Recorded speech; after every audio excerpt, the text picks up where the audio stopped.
Well, hello, friends. Today we're sitting down with James Pennebaker. James Pennebaker is a friend and one of the respected kind of lifer musicians here in Nashville that has spent probably almost 50 years on and off playing with Delbert McClinton.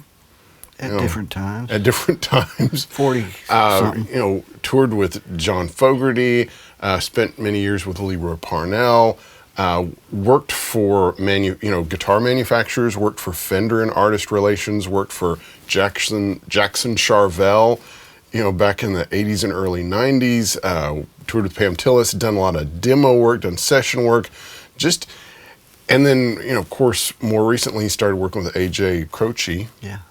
And someone that has lived a full life of music and has done a variety of things through the years, just always to, because that's what you got to do. Yeah. Got to pay the mortgage. Yeah, got to pay the bills. Had to pivot a couple times. Yeah, pivoting. That's the sign of someone that knows what they're doing. Got a family. Got kids to feed. Yeah. So you get into music through the violin. And you're playing, you grow up in the Fort Worth area, and you're, playing in orchestras and things like that, and then you kind of get interested in the guitar because of the Beatles. And tell me about, because, as a fellow Texan, tell me about that scene. Tell me about, the Dallas-Fort Worth area and the players there and just the kind of the surroundings you were around and the things that kind of helped you get into the guitar and then get so, eat up with it. Well, when I started playing in the clubs, so to speak, I was trained as a classical violin player and started in the school systems, second grade, I think, maybe more was it third grade. My father had played the violin as a young person. My mother and my sisters played piano. There was music in the house, and I found a little 3/4 violin that had been my dad's in the closet. What's this, Mom? Oh, your dad played. And so I wanted to play, and took private lessons. So I was on the classical path. Yeah. But February 9th of 1964 came. And even before that, my sisters, I have two quite a bit older sisters, and they had the freewheeling Bob Dylan records, and they had Peter, Paul, and Mary records, and, the great folk scare of the early 60s. Yeah. So I was hearing all that, and there was a little Stella or something around the house that I would pick up, and I could pick a melody out, and my mother would go, "Oh, look, you just did that himself." So I took violin lessons for a long time, and I was concert master of my high school orchestra. There was an all-city orchestra. There was a youth symphony. I was in all these different orchestras, but the Beatles show up, and as we did every Sunday, my two sisters and I were in the den or living room with my parents, and we watched the Ed Sullivan Show every Sunday. And once Ed Sullivan was over, we could split because Lawrence Welk came on, and we weren't big fans of Lawrence Welk. So it was quite an experience, and I watched them, and I knew it was like a religious experience. That's it. That's what I want to do with my life. Yeah. And my father, when they were being, congratulated by Ed Sullivan after these nice boys, my father stood up out of his reclining chair and pointed at the TV and said, "That is a communist plot to overthrow our government." Now, my father was a great man. He was a Navy hero. His destroyer was sunk in the Battle of Okinawa, and he almost died. He was wounded. He got a Purple Heart and a Bronze Star for heroism. So he was a great man, great patriot, great American. But he didn't like the Beatles. Well, and also there was just this, anything that was out of the ordinary, anything that was any type of challenge to the status quo and what, Right. How you were supposed to look and how you're supposed to act. Correct. Yeah. And this was the beginning of what we called the generation gap. Yeah. Which really, in my house, was the generation chasm. And when he pointed at the TV, I kind of knew, there's trouble in River City, or there's going to be. Yeah. Because I didn't want to cut my hair anymore, and I wasn't old enough to be able to buy my own records yet, but as soon as I was buying Hendrix and Led Zeppelin and, Yeah. like everybody else my age. And I got an electric guitar. I don't remember whether it was Christmas or my birthday or just I made enough noise they finally got one. There was a gentleman down the street from us. His name was Dale Woodward. And he had played with Bob Wills, and there was a casino out on Lake Worth back in the 40s, maybe 50s, that my mother would talk about going to dance out there and see Glenn Miller and all the big bands, and Dale had done a lot of work with the big bands. He was that kind of player. And I signed up to take lessons with him. He was a neighbor, and it was a class. Maybe there were 6 of us. And I had this little guitar, Japanese, probably a Kent or something, but there was no name on the headstock, and Mr. Woodward had one of those label makers, where you turn the dial. Dymo, Yeah. Well, it said Woodward, and it was stuck on the headstock. And I have pictures of it. And an Alamo amp, and they all came from a company called C. Bruno and Sons out of San Antonio. Yeah. So I had my little Woodward guitar and Alamo amp, and in these classes, I didn't last very long, maybe 3 weeks or something, because we all wanted to learn, I Want to Hold Your Hand and that kind of stuff. Yeah. No, we won't learn that here. We'll be playing Michael Row Your Boat Ashore or whatever. And you already had proficiency on the violin, and so you could hear stuff. Yeah, and I could already read music. Yes, and you could pick out things, and so that was really rudimentary. So I basically went my own way on the guitar, kind of taught myself, but not for very long. I lost interest in it somewhere. I wanted to play the drums. Okay. And so I got a drum set probably when I was 12 or 13. And so the guitar, I lost interest in the guitar. My focus was on the violin. I graduated high school, went to North Texas State University for a year. And that's a really well-known music school, correct. And now it's called the University of North Texas. But yes, very esteemed music department. Yeah, especially the jazz, the 1 o'clock, right. Jazz combo. And my folks, they were never real thrilled with me being a musician for a profession, even in the classical world. But especially not the correct hillbilly or blues, not rock and roll or any of that. And I had discovered there was a record store in Fort Worth. I grew up on the east side of Fort Worth. And when I was about 12, we moved to the south side. And there was a record store in Fort Worth called Record Town, which was run by the Bruton family. Yes, yeah. Sumter Sr., Sumter the Third was the father. Sumter the Second was the father. Sumter Third was the oldest son. Stephen Turner, Stephen Bruton, was Sumter's younger brother, and Kathleen, their mother. And I'd take my lawnmower money every week and ride my bicycle up to Record Town and buy the latest thing. Yeah. And I started getting, well, let me back up. There was a rock band out of Fort Worth that was pretty popular for 10 minutes. Forgive me, guys, you guys that are still back in Fort Worth that played in that band. They were called Blood Rock. And I saw them opening for Grand Funk Railroad, probably 12. My mother dropped me off. And anyway, I became a huge fan of theirs, and they split up, and the lead guitar player, his name is Lee Pickens. Okay. He did a solo record on Capitol, and he was playing a concert at the Worth Theater in downtown Fort Worth. So my mother and I went with a neighbor kid across the street. She took us down there, dropped us off, and I was there to see the Lee Pickens group.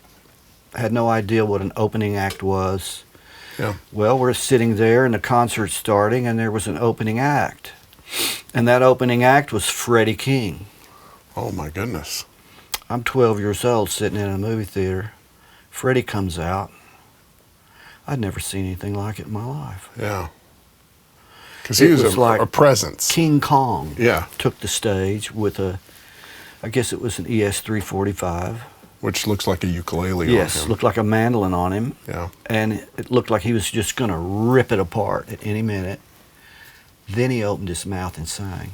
Yeah. And that was another religious experience for me. And so the next lawnmower money I spent at Record Town was on Freddie King records. I forgot about Blood Rock and Grand Funk Railroad and all that stuff. And Sumter, Stephen's brother Sumter, basically took me under his wings. Oh, well, you like Freddie King? Well, you need this and you need this. And Right. so I dove into the blues guys. Freddie, BB, Albert. Albert Collin was my go-to guy, my favorite, still is. So I was getting into all that, and at the same time, Sumter knew I played the violin. Oh, you ever heard of Bob Wills and the Texas Playboys? Well, no. Yeah. Well, you need this, and you need this, and this, and this. So I started fooling around with that stuff on my violin fiddle, and I'd be noodling around in orchestra class. Yeah. Before we tune up, and Yeah. and my stand partner would go, "What are you doing? Yeah. And how can you do that? Because it's not on a music stand Yeah. in front of you." Yeah. Well, I'm just doing it because I heard it, and I can. Yeah. Anyway, so, and I had a wonderful private teacher, Alice McDaniel. She was second chair, second chair violinist with the Fort Worth Symphony, and she caught me noodling around with some of that. Mm-hmm. What is that?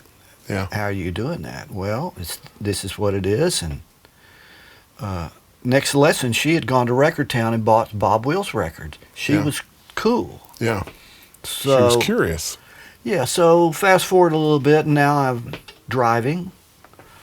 I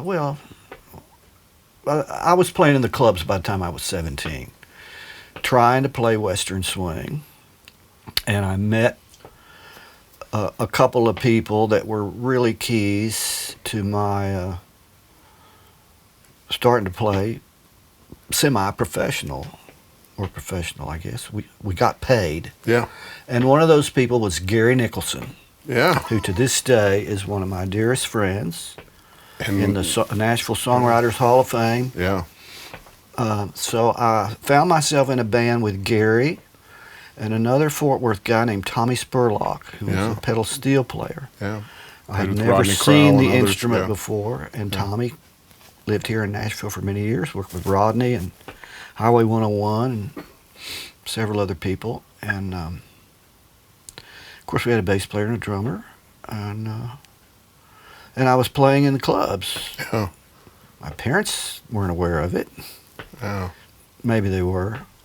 But, and Tommy Spurlock, I have to say this about Tommy, he gave me the best advice early on because I didn't know anything. And I would just be playing all on top of everything. Mm-hmm. And on one of the breaks, everybody goes out to the parking lot in those days. There's no green room or dressing room in these little dumps. And that's where the fun was out in the parking lot. Exactly. And he took me aside and he said, "Hey man, you're really good. You're going to be really good, but you don't have to play all the freaking time. Yeah. Listen to what I'm doing, and when I'm playing, don't play. Just stand there and hold your fiddle." Yeah.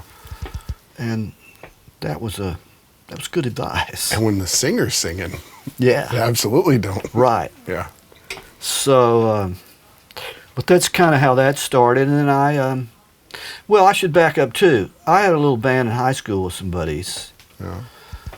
3 of my close friends. And this is about 1972, 3, the great progressive country scare in Texas. Mm-hmm.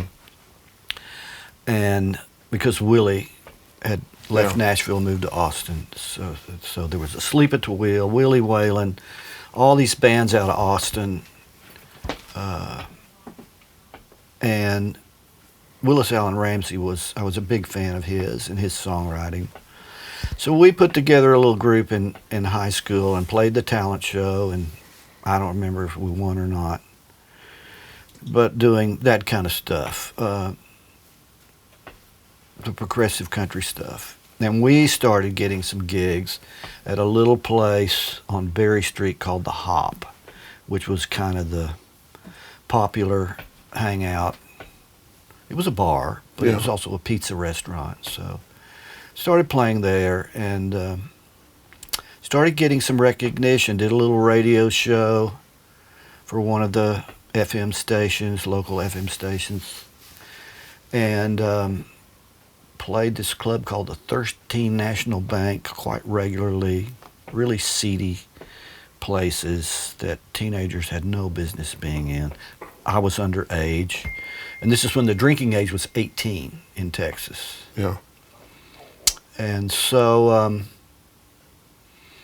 there was another musician around, his name was Arvil Strickland, and he had a group that played, much older guys, that played that 13th National Bank, and he came to me one day and said, "Hey, how would you feel about coming up here and playing fiddle with us when we play here next time?"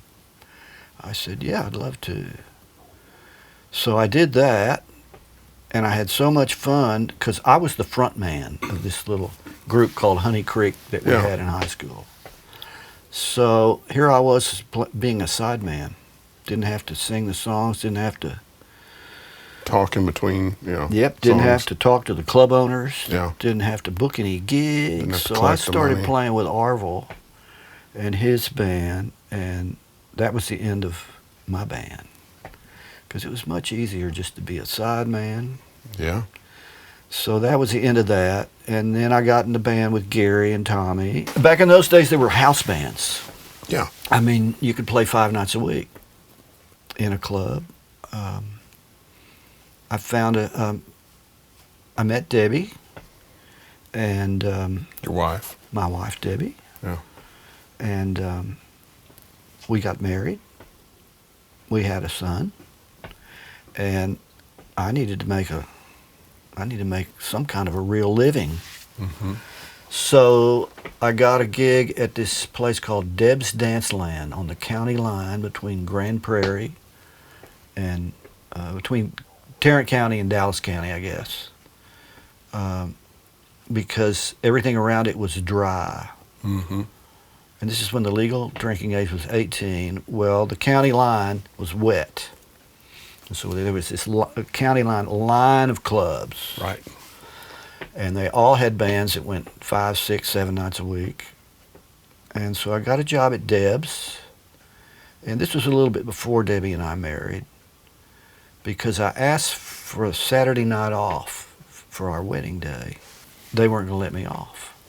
No, you can take any night off but Saturday. Yeah. Well, I've got to do it. He says, well, if you're not here Saturday, your shit'll be on the dance floor when you come back on Monday. And so I kind of said, well, tough, and I didn't show up. Yeah.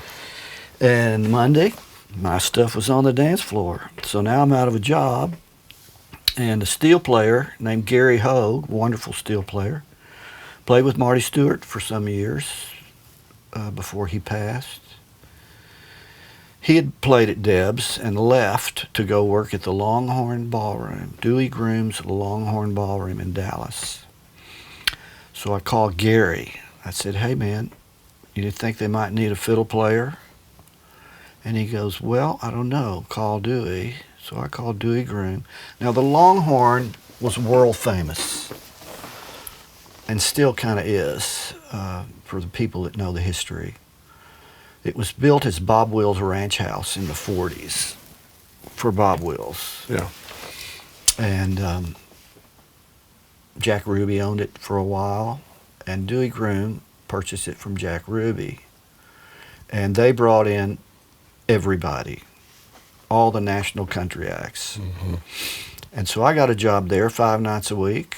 I saw, on the weekends, they would bring in everybody from George and Tammy to Conway, Roddy Millsap. I can go on and on and on. Mel Tillis. I saw everyone and met a lot of them, met a lot of the musicians in their bands. And it was a real education. Did you meet Roy Nichols? I did meet Roy Nichols and Norm Hamlet and Merle. And I went to work there. Deb and I got married in September of 76, so this would have been probably early October of 76. I really learned to play at the Longhorn Ballroom. There were 2 steel players when I went to work there, Gary Hogue, who I mentioned, and Junior Knight. Yeah. Junior passed away just days ago. And that was my introduction into the steel guitar a little bit. I was fascinated. And these guys, Gary played a double neck, E9 C6. Junior played what's called a B-flat universal tuning. It's a 12-string, and you can get both necks out of one. Yeah. And they had all the instrumental stuff worked out, twin parts to everything. B-Bowman hop, boot heel drag, I mean, you name it. And Junior was a fabulous guitar player, too. So I just watched them every night like a hawk. Yeah, it's interesting because you kind of have this classical background and you continue with that, and then you also had this Western swing and a country thing and the blues thing, all kind of congealing together, all these influences. Well, the classical thing went by the wayside real quick. Yeah. In Texas, in those days, you had to play everything. You had to play all styles of music. You had to play the requests, and you had to keep dancers on the dance floor. It was all about dancing. Yeah. Everyone danced. Not everyone, but people came to those clubs to drink and dance and have a good time. And if you couldn't keep them on the dance floor, you didn't get called back. Yeah. I'm real curious about because of course a lot of people are going to be familiar with like the Vaughan brothers, which you knew, but like before that, you have the beginnings of these players that are being influenced by these same guys, by Freddie King and the other guys that are in the area, and you end up with guys like Bill Campbell and all these other cats that become kind of like your first generation of, I guess what you'd call, white blues players and stuff like that. How did this kind of come about, and how do we get to like, then Anson Funderburg and the Vaughan brothers and all these guys? Well, I need to mention the Bluebird nightclub in Fort Worth, the new Bluebird nightclub, as it was called, and Robert Ely and his 5 Careless Lovers, which Sumter Bruton was a member of. Okay. What a great name for a band. The 5 Careless Lovers. Anyway, they played at a place called the Bluebird, which was in the Como section of Fort Worth, which was all black.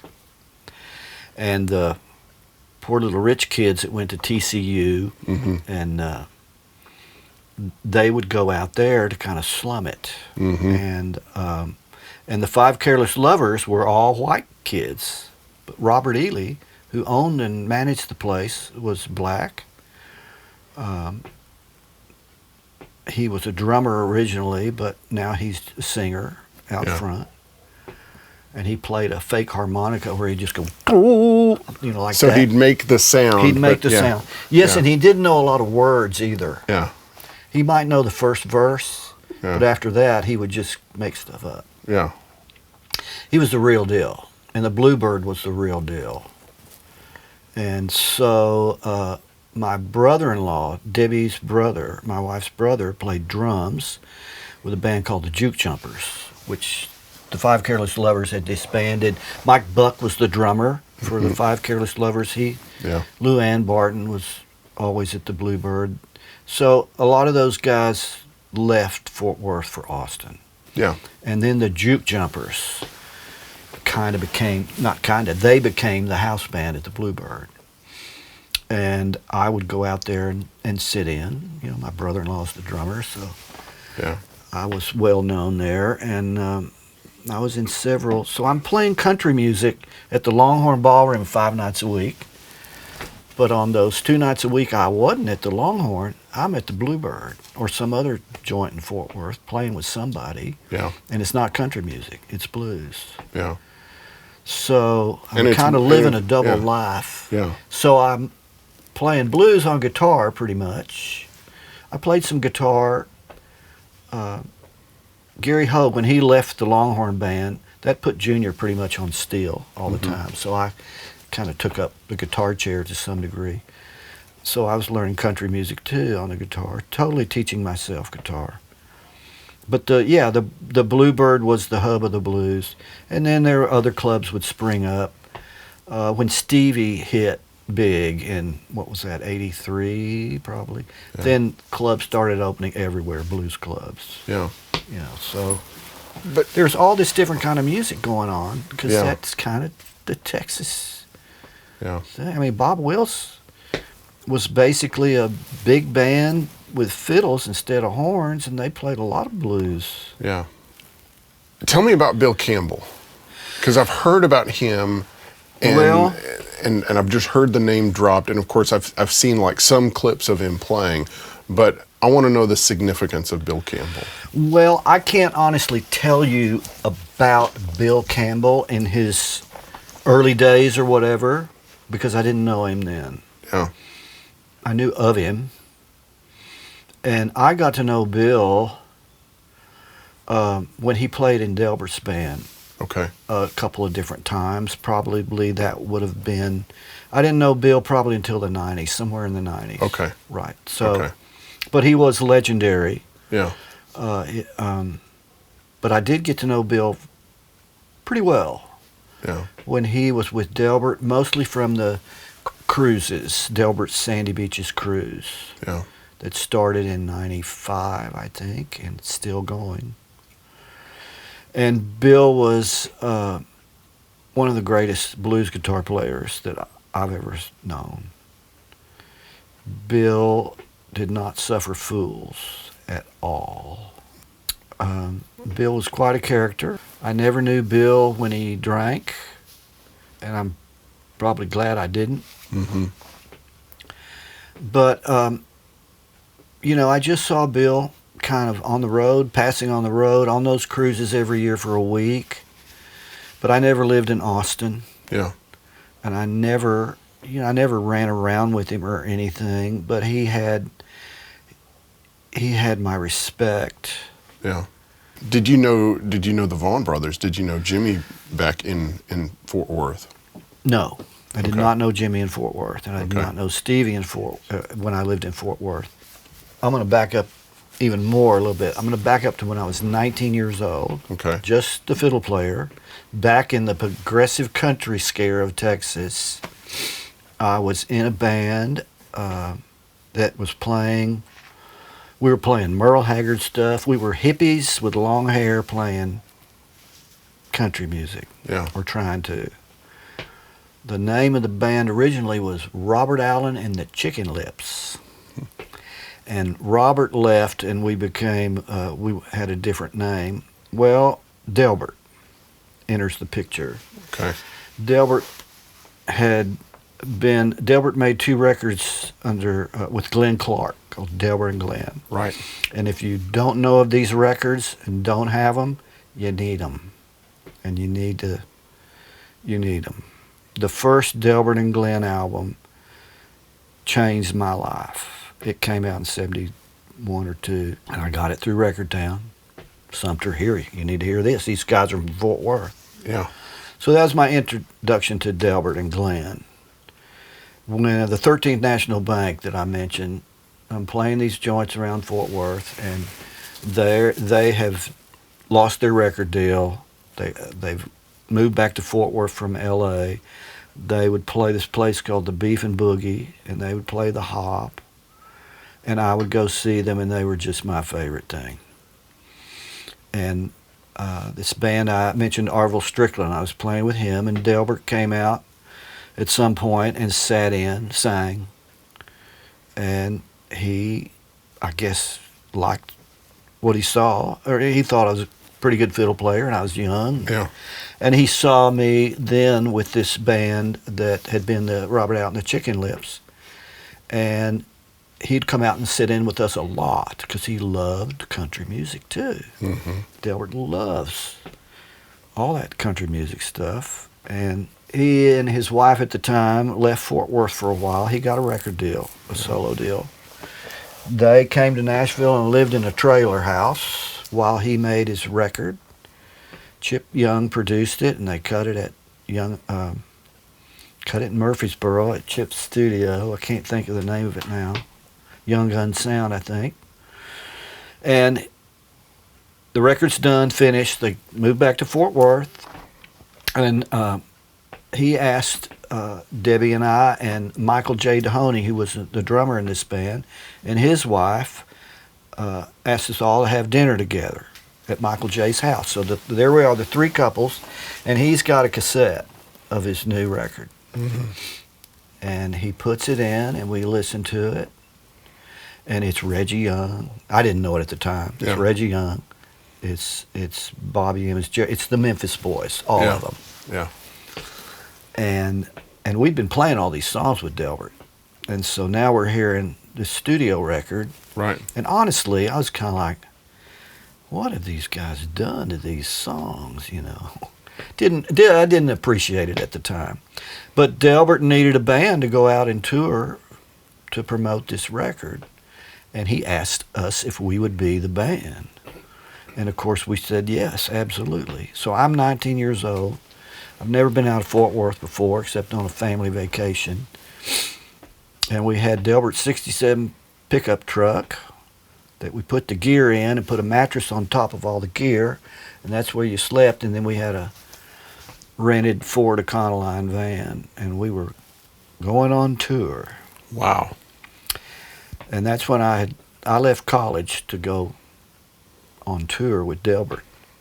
And we were playing the same little shitholes all over the country like we were playing in Fort Worth. Mm-hmm. But that's my first run with Delbert. Yeah. I was 19. And he was trying to cash in on the progressive country thing that Willie and Waylon had all started.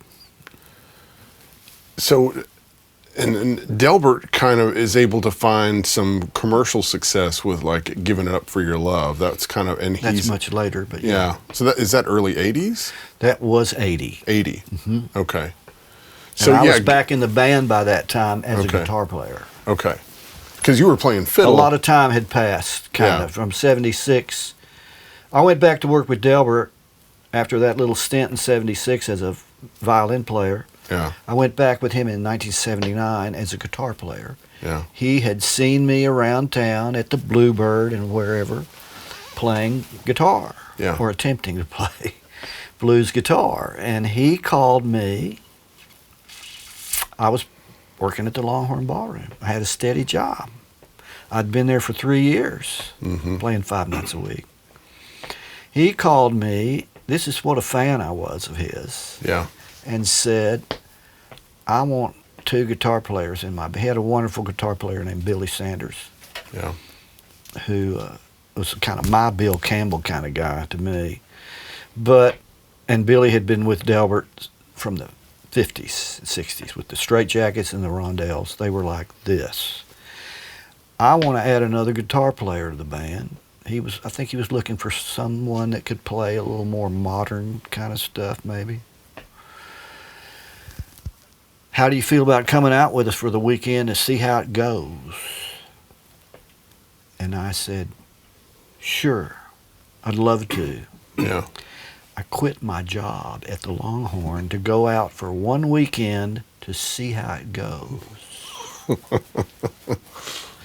Luckily, it went okay. Yeah. Because he asked me back for the next weekend. Yeah. And that began about 7.5 years with Delbert playing guitar. Yeah. Giving It Up came out in 1980.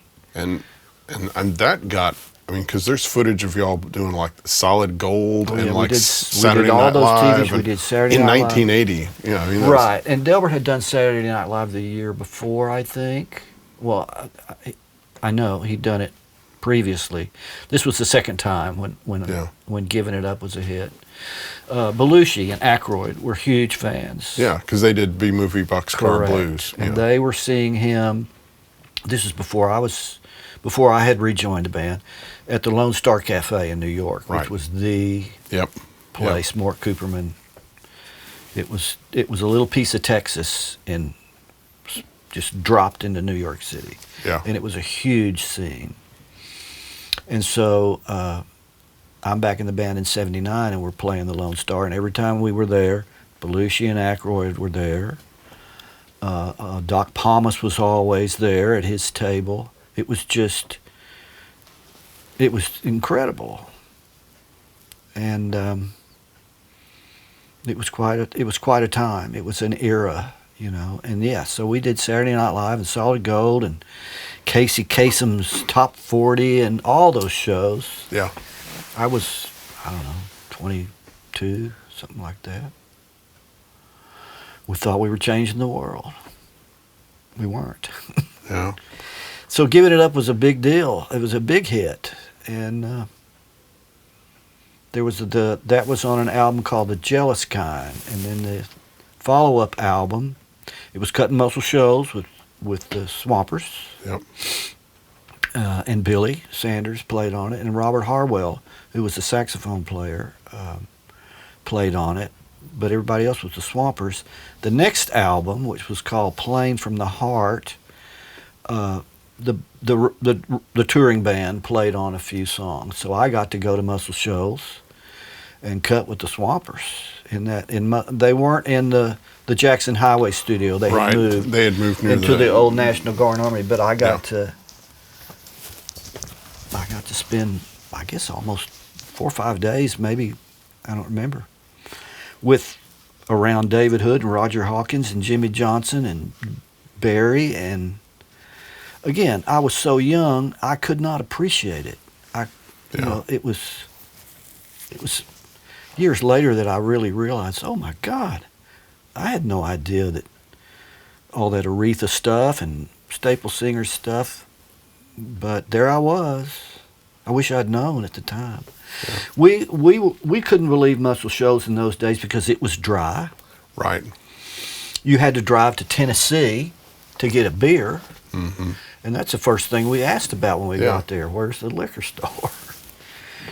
And so it was just quiet little place, and the Swampers, all those guys, when 5 o'clock comes, they're going home to have dinner with their families. Yeah. So it was kind of, what are we doing here?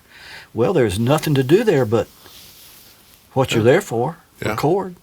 Can't go party. There's not that other stuff going on, so you're just there to make music. Right. Yeah. And when you're not making music, it's pretty boring. Yeah. Or it was. Yeah. So let's go to bed and let's start up go back to the hotel and watch Johnny 10. Carson. Yeah.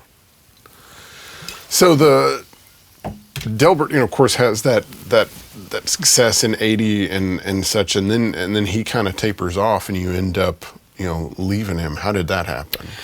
Well, that second album, second Muscle Shoals record, did not do anything, and so, and I watched us go from that first pickup truck and an Econoline to a '53 Flex bus, into nice tour buses, leased, of course, back into the Econoline vans again.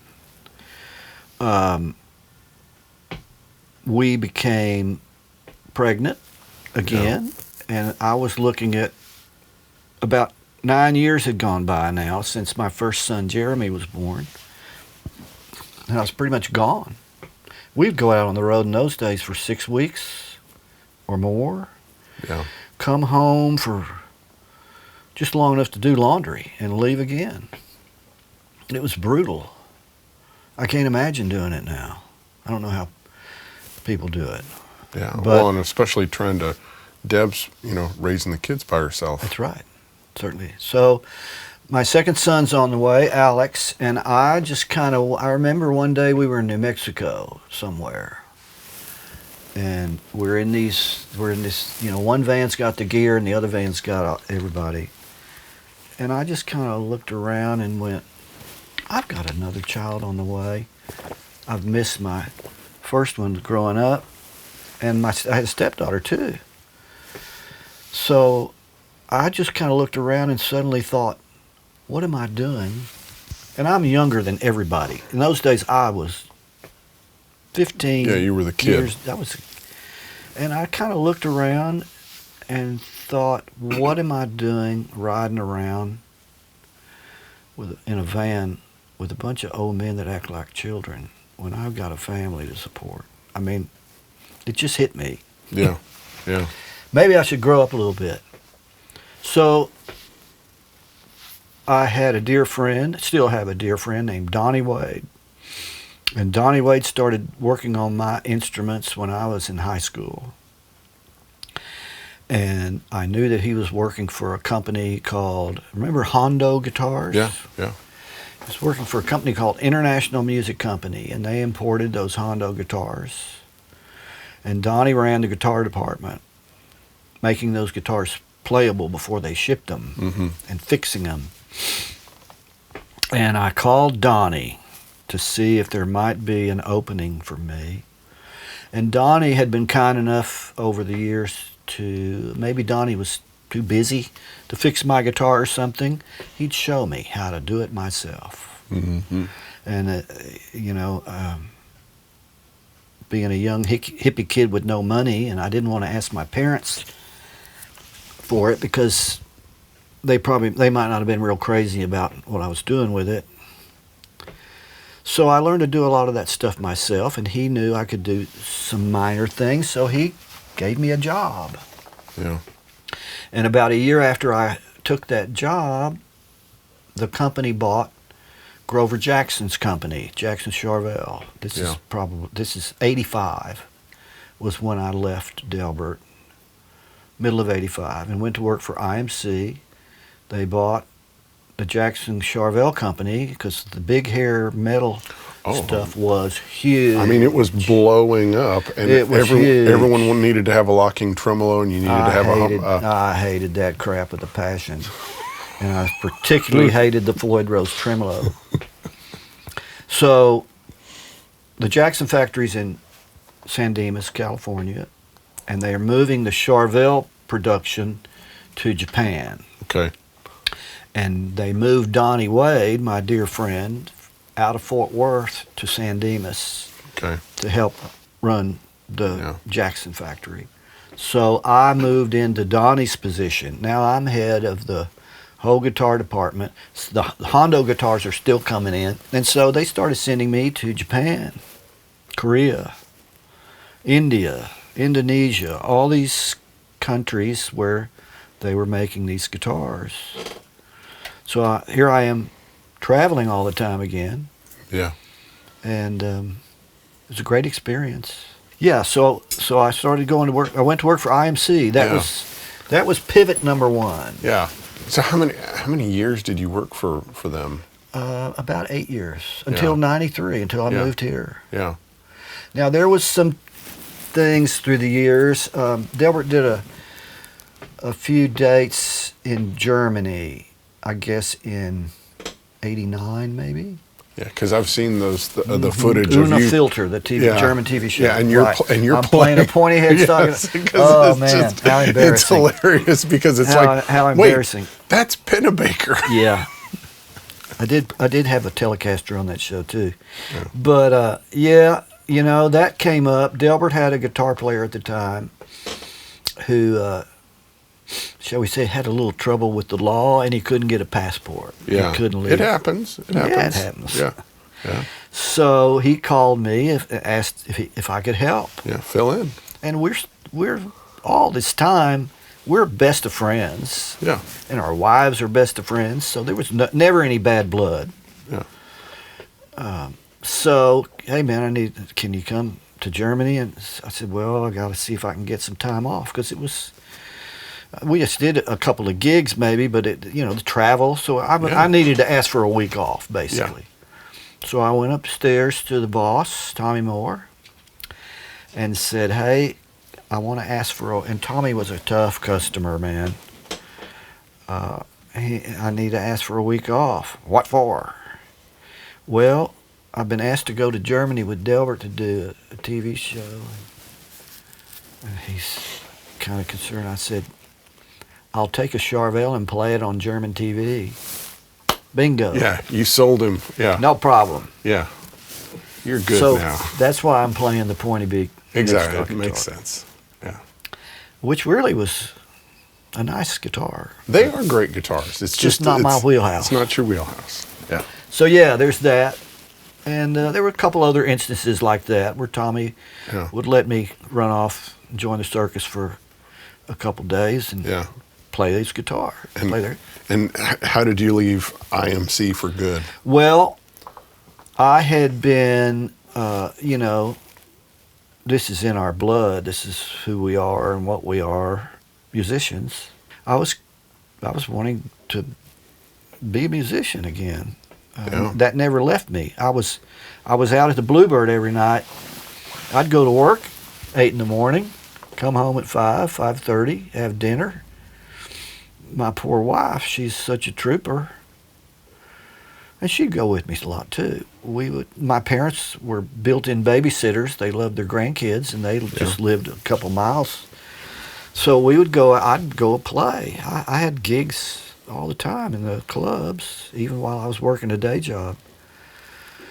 And, my friend I mentioned, Gary Nicholson. By this time, Delbert, he moved to Nashville probably in 1980. Delbert left Fort Worth for Nashville in 87, I think. All my friends were migrating to either California, either L.A. or Nashville. Yeah. And I had done all I could do in Fort Worth. A lot of the situations that I would be in out in the clubs in Fort Worth was not healthy, if you know what I mean. Yeah, yeah. And if there was a pitfall to fall in, I probably did. So I wanted to get out of Fort Worth, and I wanted to go to Nashville. Well, how do you do that? I have a family. Yeah, you got to have a gig. You got to have a job. And Gary called, maybe it was Gary, somebody called me about Brooks and Dunn were looking for a fiddle player, and this is right after their first record had come out. Yeah. And I got in my Ford Explorer and drove here. I was at the NAMM show with IMC one year, whatever year that was, early 90s. The band leader called me. Well, boy, everybody's talking about you. Delbert's called us, Gary Nicholson. Man, you're probably the guy. It's just you and one other guy we're looking at. So I'm like, oh yeah, cool. Yeah. I got in my truck and drove to Tennessee. I showed up at, it wasn't SRR, it's where they used to make Carlo cases, where Shoney's, right by the Musicians Union office. Yeah. I showed up there thinking, well, it's just me and another guy.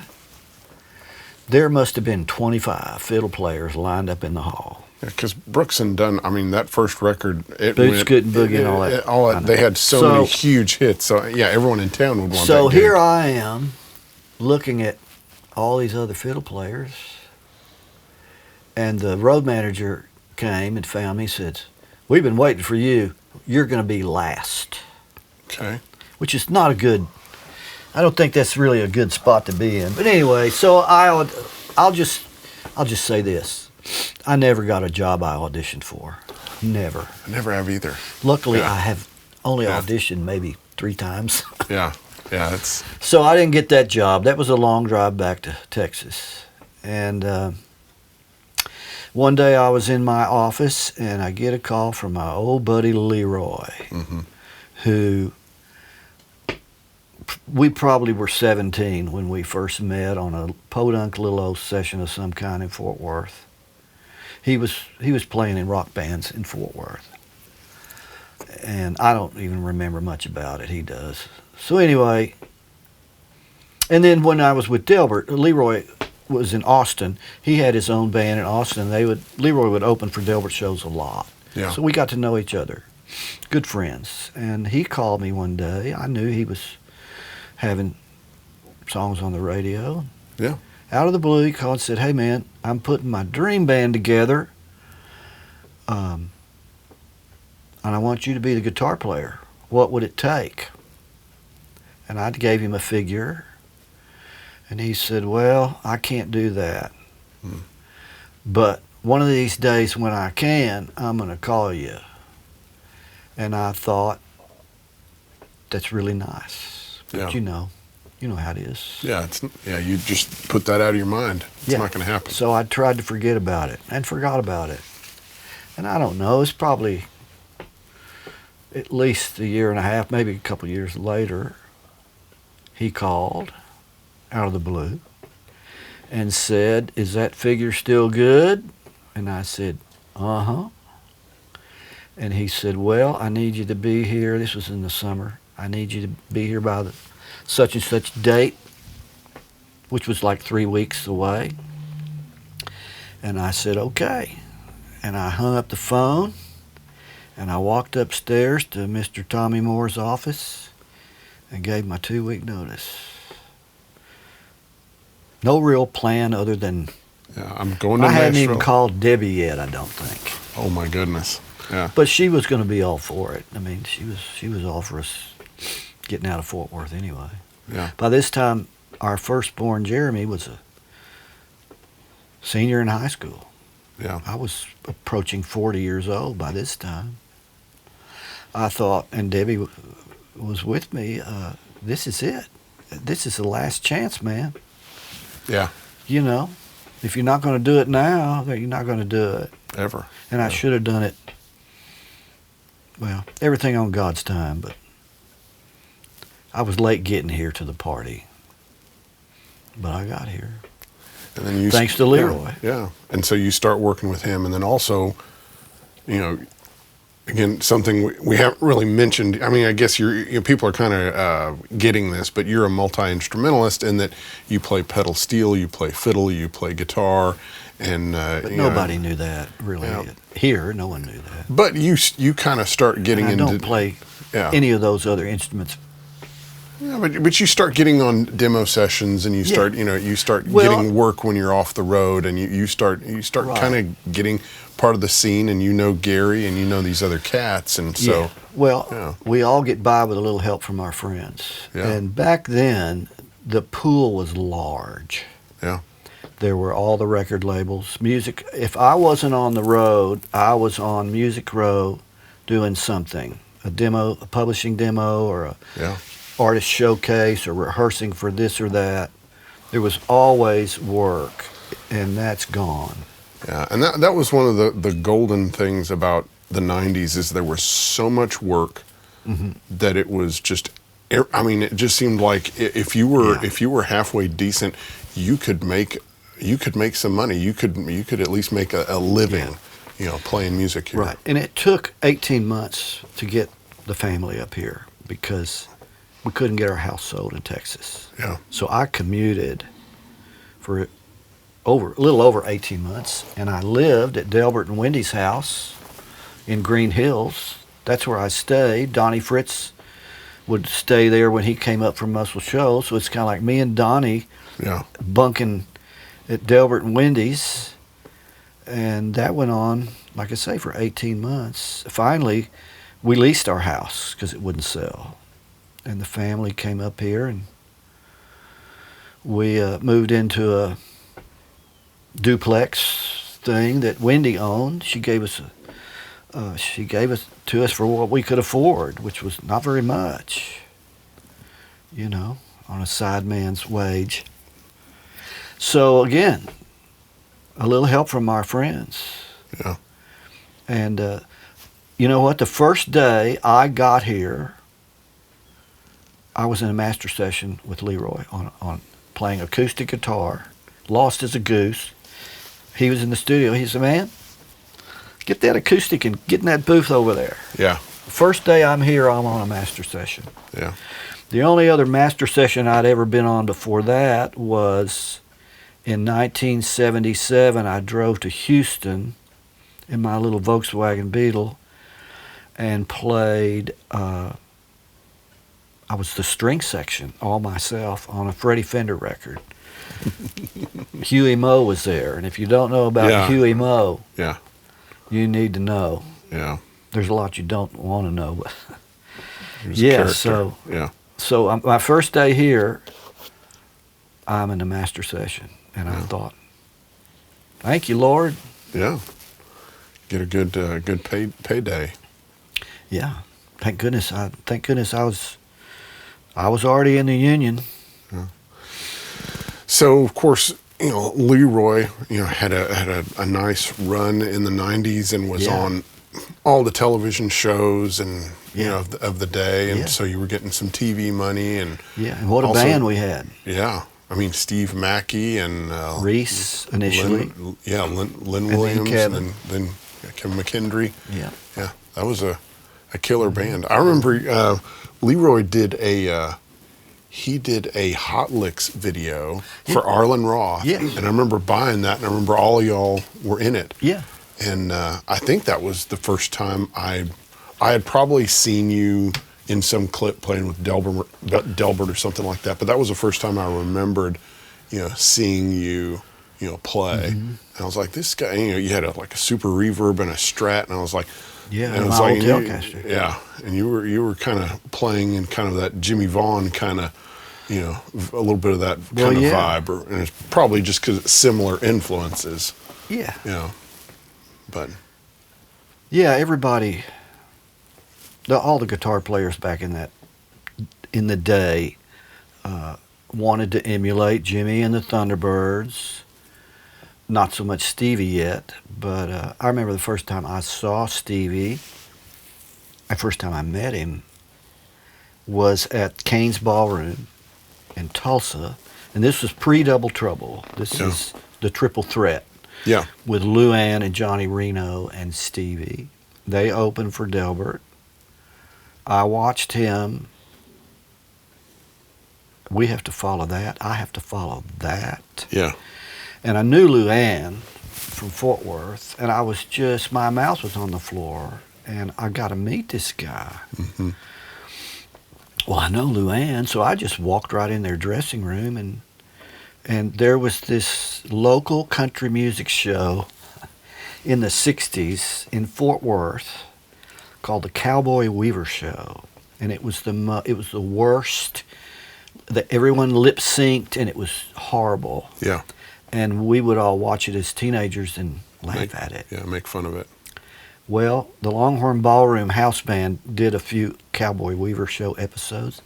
So I'm walking in to meet Stevie, and Luann takes one look at me and points at me, and she goes, I saw you on Cowboy Weaver. And, of course, I felt about that big at that time, and Stevie, of course, is going, who the flip is Cowboy Weaver? So that was my introduction to Stevie. But I would get to know him a little bit through the years. Yeah. In Austin. Reese was in Delbert's band when he left to go with Stevie. So we did a lot of shows with Stevie. He would be the opening act. Yeah.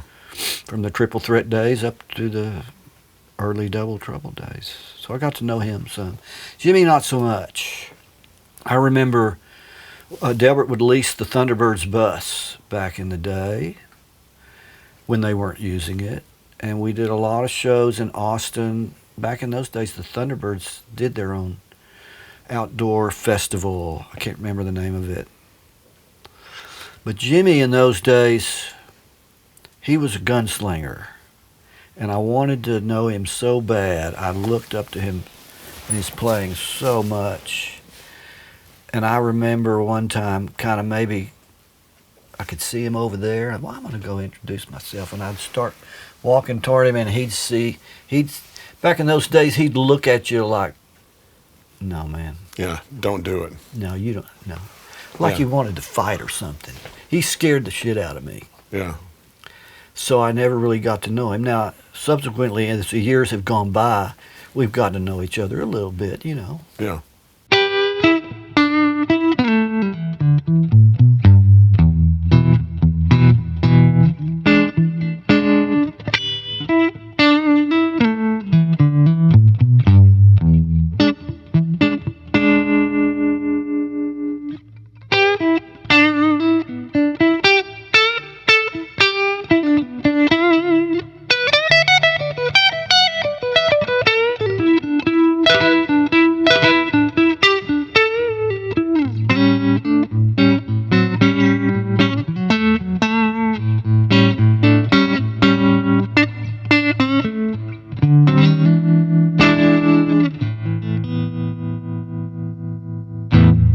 The Leroy Parnell kind of comes to an end.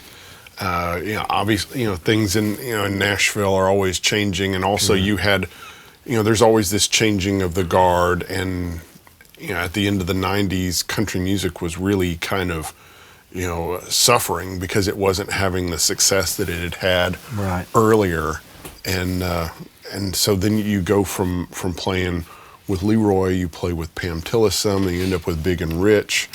Kind of doing that thing, which I'm sure, no offense to Big and Rich, but I'm sure that was more of like a paycheck. That was a job, just Yeah. a job. Not, Yeah. it was not musically redeeming for me in Yeah. any shape or form, but Yeah. it was a job, and it lasted about 3 years, Yeah. and I wanted something else desperately. And at that time, I had I had neck problems. I had 3 pinched vertebrae in my neck. I needed surgery, and I didn't have any insurance. And, what's a musician going to do? Yeah. And backing up to the 90s, and Leroy was a big Fender endorser Yeah. in the 90s. Initially, he went with Gibson much later. So when I moved to town, one of the first things Leroy did was take me down to the Fender AR office and introduced me to Bruce Boland and Junior and Senior and the guys down there, and I kind of became kind of a Fender endorser by default. Yeah. And so I got to know some people in the company, and some of the people that were working for Fender by that time I had met through my years with International Music Company at NAMM shows. Mm-hmm. Lots of people. So you've got a lot of connections. I knew a lot of people in that MI business, and so I'm trying to remember exactly the chain of events. Anyway, I'm not happy where I am. I need some attention to my back, and just kind of another one of these out of the blue phone calls. It was my friend Donnie Wade, who's now working for Fender, because Fender bought Jackson Charvel. Of course they did. He said, "Hey man," and he had Richie Fleegler on the phone with him, Yeah. and I'd known Richie. And "Hey man,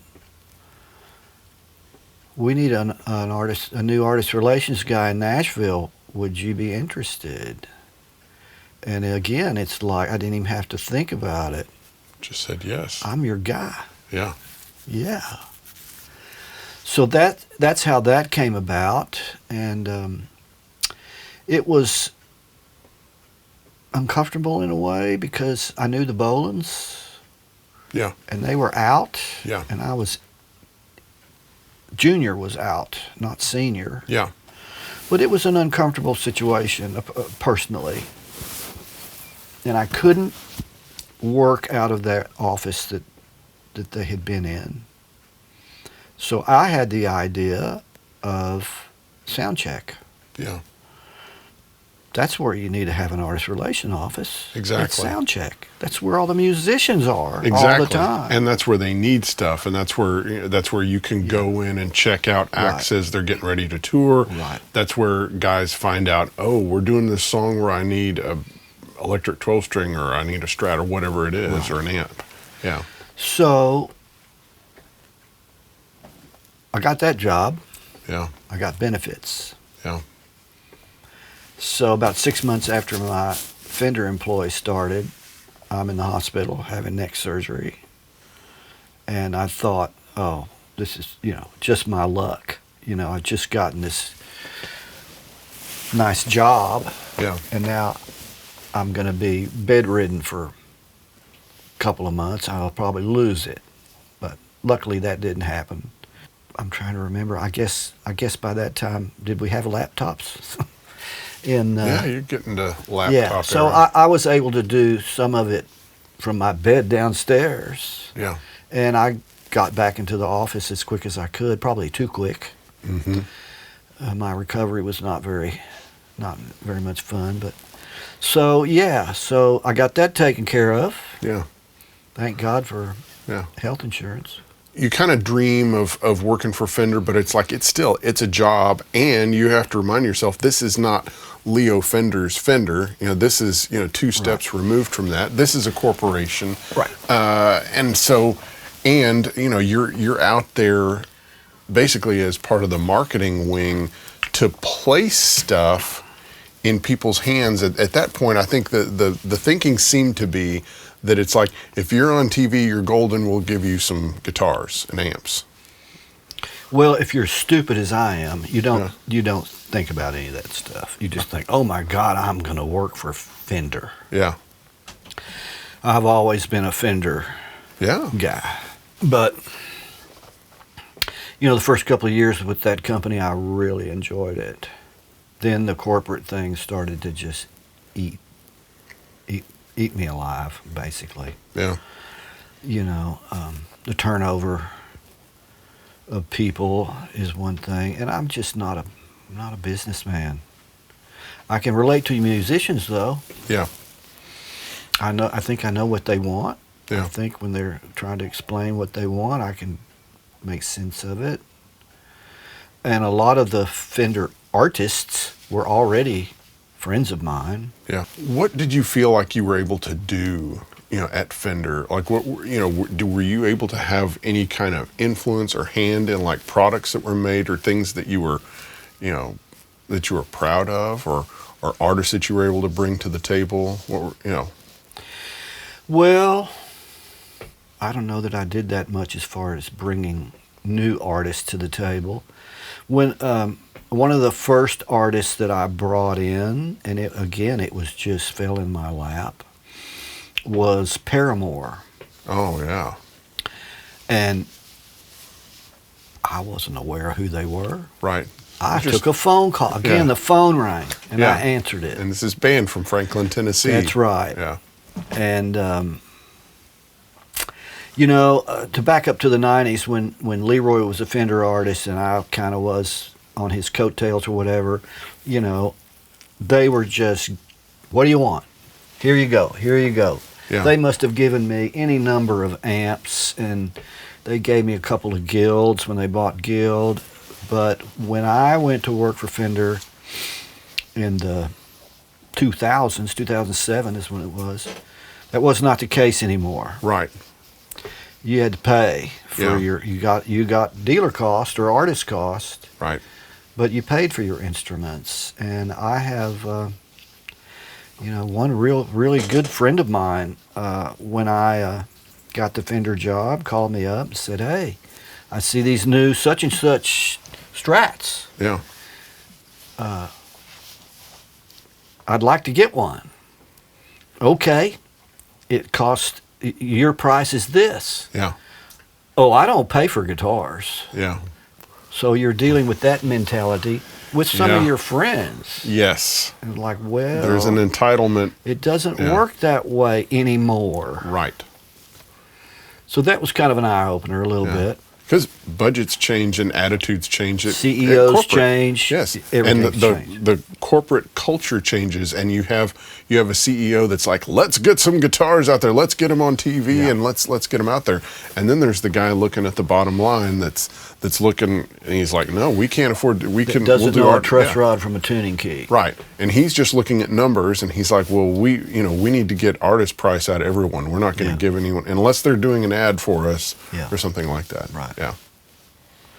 Yeah. For example, it can be very frustrating. For example, I'm not going to name any names, but you'll figure it out. Yeah. There is one friend, guitar player, who Fender actually came to me. He said, "Can you get us that guy?" And I said, "Well, I can call him. Yeah. We know each other pretty good. We're not close friends, but yeah."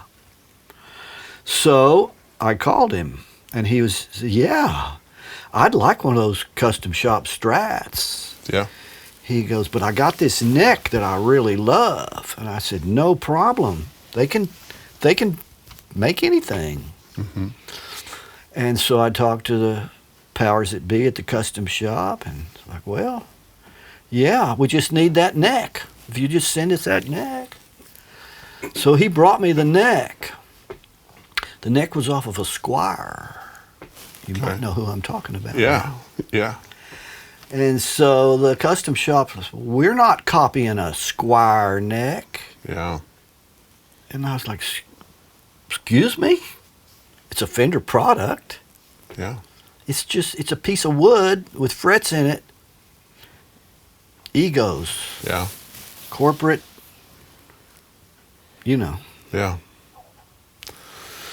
So your time, I could, because I interacted with you during this time period when you were, artist relations, and I could, I could tell that you were kind of coming to the end. You could tell that you were not a happy camper. So it was no surprise, when you got out of that. Yeah. So I got a little reprieve.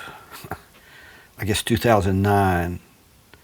I had an opportunity to do not a huge tour, but it was a huge tour, but it didn't last very long with Fogerty, with John. Yeah. And they were kind enough to give me a leave of absence to do that. Yeah. For about 3 months. And that put me back on the road. Mm-hmm. First class. Yep. All the way, everything. And that was kind of what told me that this is who I am. I have no business doing that. I'm just not cut out for the corporate anything. Yeah. So, you tour with Fogerty, and of course that was the Blue Ranger. Return of the Blue Ridge Rangers. Okay. Yeah. And you were playing pedal steel and different things with no with guitar that. for me. Yeah, just pedal steel and playing those mandolin. I think on a couple songs. And playing those songs and CCR tunes and things like that. Yeah, so. I got that job thanks to my friend Jason Mowry, who was fiddle player on that gig. Yeah. So then, hopefully I'm not jumping too far. You kind of start working with Delbert kind of some off and on. Mm-hmm. Yeah, that's before the Fender thing, actually. That was after Pam. After Pam Tillis. Delbert did a song called Lone Star Blues. Right. That got a lot of airplay. It was a single, Yeah. so to speak. Yes. And I played fiddle and steel on the record on that song, maybe a couple other songs on that record.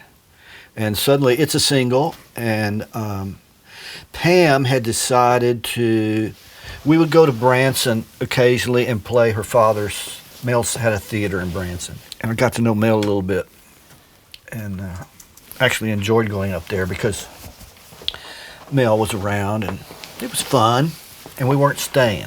Yeah. What Pam decided that she was going to go to, Mel wanted to go back on the road, and he needed someone to fill in at his theater. So Pam was going to go spend about 3/4 of the year sitting down in Branson at Mel's theater, and I was not into that. So I left, and once again, I left without any plan, without any other job. I just said, I can't do it. Yeah. And the phone rang. That song's going to be a single, and we got an extra bunk on the bus. Why don't you come, It was temporary. Yeah. It was understood. It was temporary. And as long as you're coming, bring your guitar, and you can just strum along. Yeah. Todd Sharp was the guitar player in the band at that time, and it ended up lasting maybe 3 years. Yeah. And we stopped playing that song after not that long, after a year or so, and I'm still there. Yeah. And Rob McNally came on the band, and I'm just kind of playing rhythm guitar. And one day Delbert came to me on the bus and said, we don't play that song anymore and haven't for a long time. And I knew. Yeah. And he said, we just really don't have the budget anymore. Yeah. For an extra guy. And I was like, hey man, I'm surprised it took you this long. Yeah. So. But then you end up playing with him, again after that. By the time Bob Britt's in the band, right? Because Bob's cancer diagnosis, right? And then you fill in for him, and then even when Bob Britt came back from, and again we did a lounge episode with Bob, and he went in depth about that. But when he came back, you got to stay in the band, and I was lucky enough to see a couple of shows with both you and Bob in the band together, like at the factory down in Franklin, Music City Roots, and some other things like that. And it was great. Y'all were a great 1-2 punch. Well, it says a lot about Delbert and the kind of guy he is. I came on to fill Bob's shoes while he was having his cancer treatment, and Delbert and I are such old friends. There's so much history that he just said, hey, when Bob comes back, why don't you just stay? Yeah. I'm not sure how Bob really felt about that. Yeah. If I put myself in Bob's shoes, I'm sure he had to think, well, why can't it just be like it was before I left? Yeah, be the only guitar player. Right. I get it. It says a lot about Bob, too. So there I am. And, I was there until Delbert decided to retire. Yeah. Got that Grammy out of the deal, which... not too shabby. The record, by the time I was back in the band, I think this is... I think I'm talking about the right record. It was already pretty much recorded. It was done.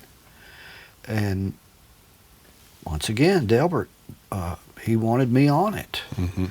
And I went in, I think I overdubbed on 3 songs. They only used 1. And it's not even 3 minutes long. Yeah. People ask me how I got that Grammy, and I'm kind of embarrassed, honestly, about it. I was in the right place at the right time. Yeah. With the right people for less than 3 minutes. All right. So. Yeah. And put it on your speaker in your music room. You just never know. Yeah. Grammy. That's killer. So, what a long history. I mean, you've played some of the earliest, shows with Delbert, and then you played probably his final show that he did, as far as, so far. Yeah. So far. And you've done probably most of the cruises and such through the years too. Missed a lot of them when I was with Fender, but yeah. Yeah. Yeah. So then, Get us up to today with AJ Croce. I mean, how did that happen? Well, once again, kind of like everything that's ever happened for me. Yeah. Serendipity. The phone rang. Yeah. Actually, it was a text message. Well, I'm going to back up again. I'm going to back up to probably 96. Leroy's filming Austin City Limits. And back in those days, it was on the campus of UT, Mm-hmm. and they filmed 2 bands a day. Yep. And we were the second band. The first band, or the first artist, was AJ Croce. And I was a senior in high school when the plane crash occurred, and Killed Jim his was dad. killed. Yeah. I was a big fan. I had his records. I saw him on Midnight Special and all those TV shows. I was more interested in that guitar player he had with him Yeah. than him and his songs, Mario Muleisen. And so anyway, here's his son. And I watched the show, I watched their set, and it was fantastic. So I walked up and stuck out my hand and said, "Hey, man, I really like what you're doing. You're great. My name's James, yada, yada, yada." That was it. So fast forward, how many years is that? From 96 to, this will be my 5th year now with AJ. It was coming right out of COVID. I was driving for Lyft. Yeah. We all, in Delbert's band, we got that Grammy Award January of that year. 2 months later, Everything shuts down. everything's over. Yeah. And when we were finally able to start to come back, Delbert basically decided that he'd had enough. He was done. So what am I going to do? I got to do something. Yeah. All the government subsidies quit. Yeah. So I was driving for Lyft. And I was sitting right here, looking at that computer screen, probably checking my email or something, and I get a text message. "Hey man, this is AJ Croce. I've just been over at Gary Nicholson's house writing, and I mentioned that I'm looking for a guitar player, and he gave me your name. If you're interested, give me a call or text me back. If you're not, sorry to disturb you." Wow. Yeah. And again, this is a guy who just got a Grammy, and he's driving Lyft, and he gets a text. Here's a gig. We wanted a life in show business. Yes. And sometimes that's how it works. So here I am. Yeah. And AJ is the most wonderful artist in his own right. Besides being the son of his father. Yeah. Just a great person, a dear friend. Yeah, he's my employer, but we're friends. And it's just, I don't know. And you're still playing music. Yeah, I'm still here. I'm going to be 70 years old. Yeah. I'm getting arthritis and all that stuff that everybody else gets when you've been around this long, but as long as I can keep doing it, I'll keep doing it. It's show and tell time. Okay. So we're gonna hit some highlights of your collection, and wanted to start with this amazing 350.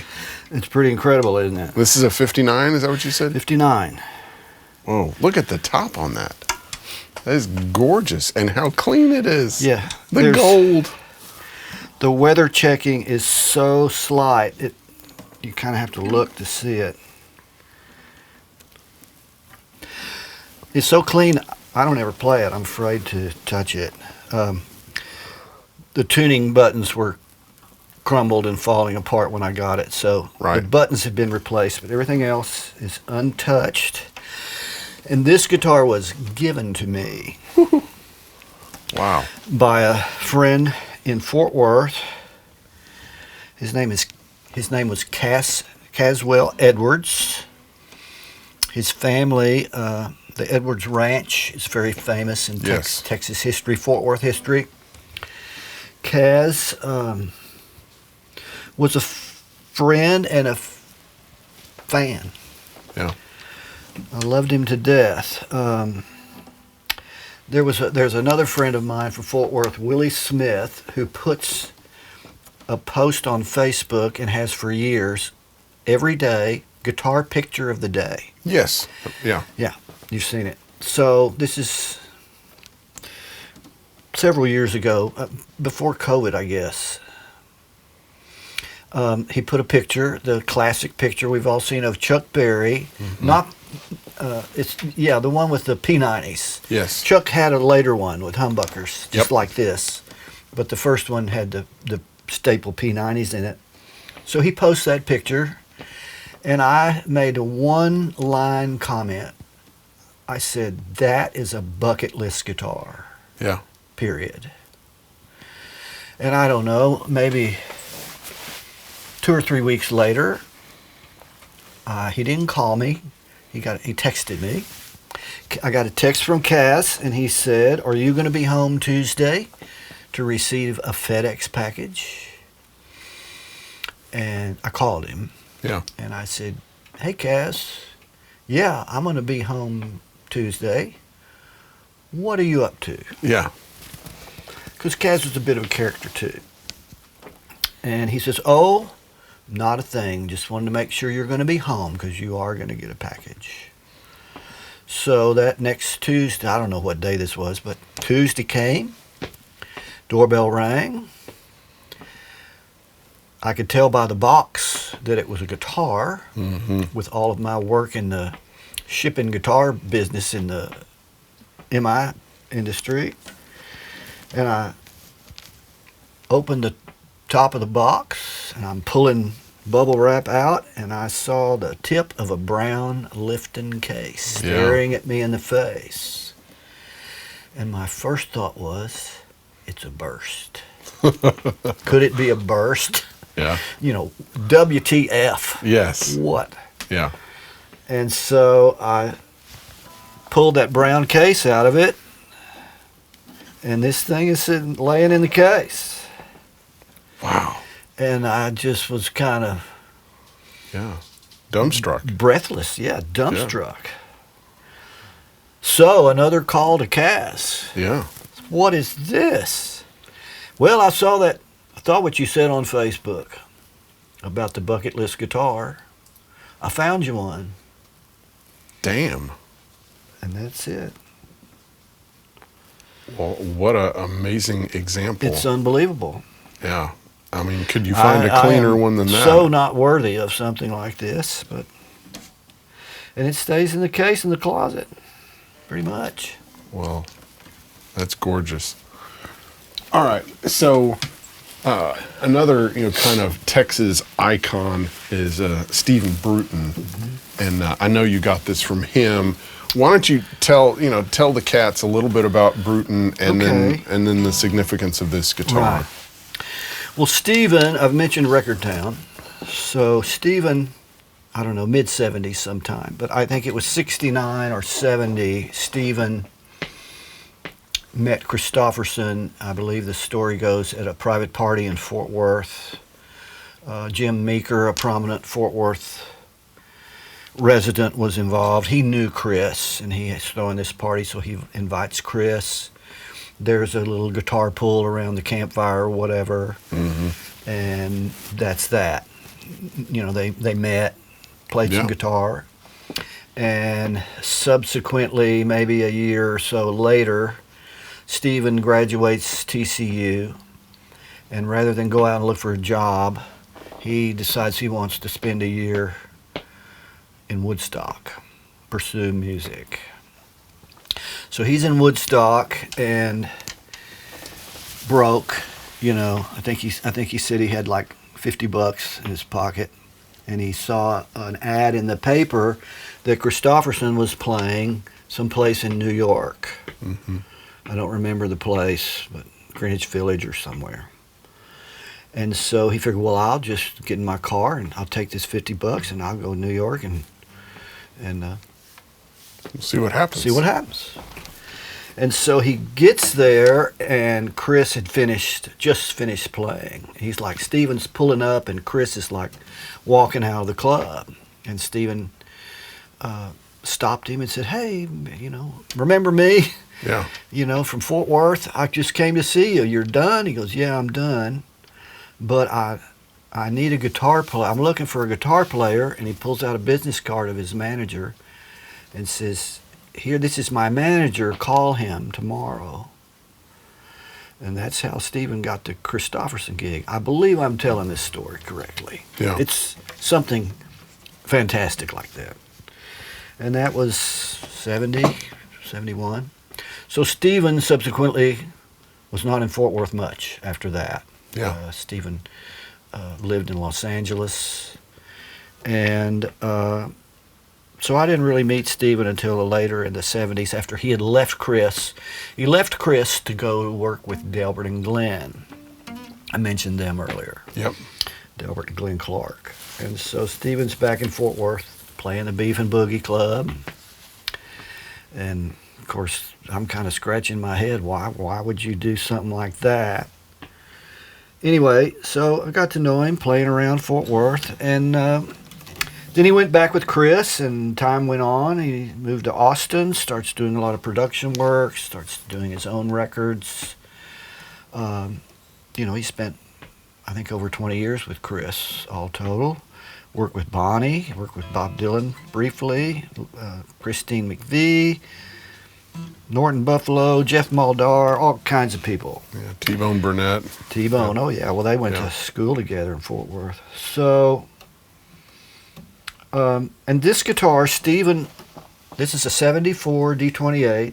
Steven ordered this along with, my friend Donnie Wade can correct me and probably will. I think he ordered this along with a D18 from a place called BMG Guitars in Dallas, where Donnie worked as a repair person. The reason, and it was a special order, both of them, because in those days, you had to special order a shade top. The shade top. Wasn't called Sunburst, called shade top. Correct. Yep. So, and I remember Steven came over to my house to show it to me, to show both of them to me. I don't know, some months after he'd gotten them. And I don't know what became of the D18, but when Steven was in Austin from the middle 80s, he would hire me a lot to play on. I played on his first two solo records, and he produced a Marcia Ball record I played on, and several other things. And I'd go down there to do gigs with him, like the road to Austin. And every time I walked into his house, he had an incredible collection. Yeah. He had pre-war Martins, and he had, at one time, he had 5 Dumble amps. Mm-hmm. Yes, count them, 5. But this guitar was always in his living room on a stand.